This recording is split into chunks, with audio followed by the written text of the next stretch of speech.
मकान, ज़मीन या संपत्ति खरीदते समय रहें सावधान, इन कागजातों की पहले ही कर ले जांच। नमस्कार दोस्तों, मानव अधिकार के इस चैनल में मैं गुरबाज सिंह एडवोकेट आपका स्वागत करता हूं। आज का विषय विधिक जागरूकता से जुड़ा है। किसी सामान्य परिवार के लिए मकान, ज़मीन या कोई संपत्ति खरीदना आर्थिक रूप से आसान नहीं होता है, और उसमें भी संपत्ति खरीदने के बाद पता चले कि वह विवादित है तो वह बड़ी परेशानी का कारण बन जाता है। आज हम चर्चा करेंगे कोई संपत्ति खरीदने से पहले उसके स्वामित्व एवं विवाद से संबंधित पूरी जानकारी और जांच कर ली जानी चाहिए, जिससे संपत्ति खरीदने के बाद किसी परेशानी का सामना ना करना पड़े।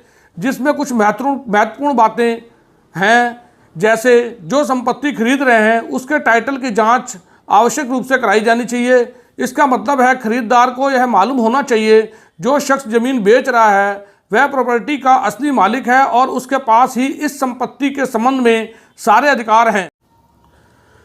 कोई संपत्ति खरीदने से पहले उस संपत्ति का निरीक्षण अवश्य करना चाहिए।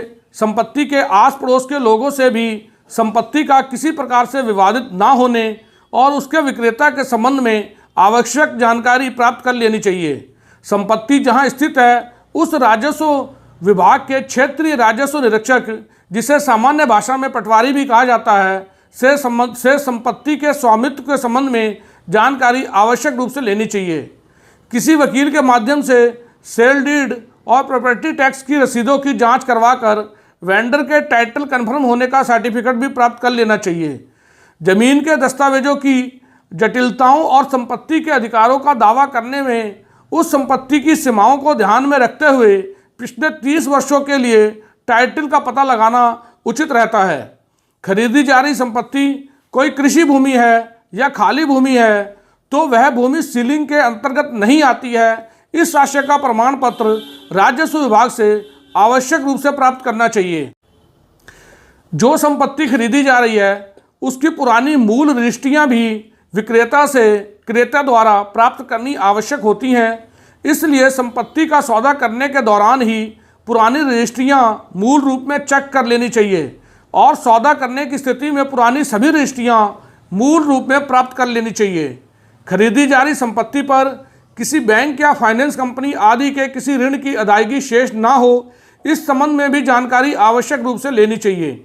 यदि संपत्ति खरीदने के बाद यहाँ तक कि खरीदार के नाम संपत्ति का दाखिल खारिज भी हो चुका है और बाद में पता चलता है कि ऐसी संपत्ति बैंक में पूर्व से ही बंधक है, तो बैंक को संपत्ति से बकाया ऋण की वसूली करने और उसके संपत्ति का कब्जा प्राप्त करने, संपत्ति को नीलाम करने का अधिकार भी प्राप्त होता है। कई मामलों में बेची जा रही संपत्ति की कोई पुरानी रजिस्ट्री या कागजात मिस होता है। हो सकता है कि ऐसी रजिस्ट्री किसी बैंक आदि के पास ऋण की एवज में बंधक रखी गई हो। इसलिए ध्यान रखें कि यदि कोई रजिस्ट्री या कागजात मिस है तो उस मिस कागजात की पुलिस रिपोर्ट जो पुलिस की जीडी में दर्ज हो आवश्यक रूप से होनी चाहिए। यदि किसी कागजात के मिसिंग की एप्लीकेशन पर रिसीविंग की केवल थाने की मोहर लगी है तो उस पर सामान्यतः विश्वास ना करें, बल्कि थाने से उसकी जीडी दर्ज होने की जानकारी अवश्य कर लेनी चाहिए। मिसिंग कागजात का किन्हीं 2 अच्छे सर्कुलेशन वाले समाचार पत्रों में प्रकाशन भी आवश्यक रूप से होना चाहिए।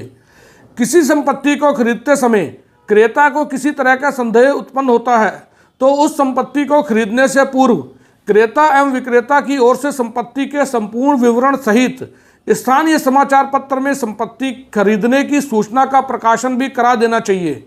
इस तरह के पब्लिक नोटिस से खरीदी जाने वाली प्रस्तावित संपत्ति पर किसी भी दावे को आमंत्रित करने के लिए खरीदार को पता चल जाएगा कि जमीन पर किसी थर्ड पार्टी का अधिकार तो नहीं है।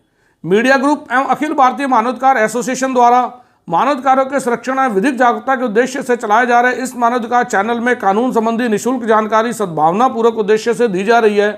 यदि आपने इस मानवाधिकार चैनल को अभी तक सब्सक्राइब नहीं किया तो इसी तरह की कानून संबंधी वीडियो देखने के लिए इस चैनल को सब्सक्राइब करिए।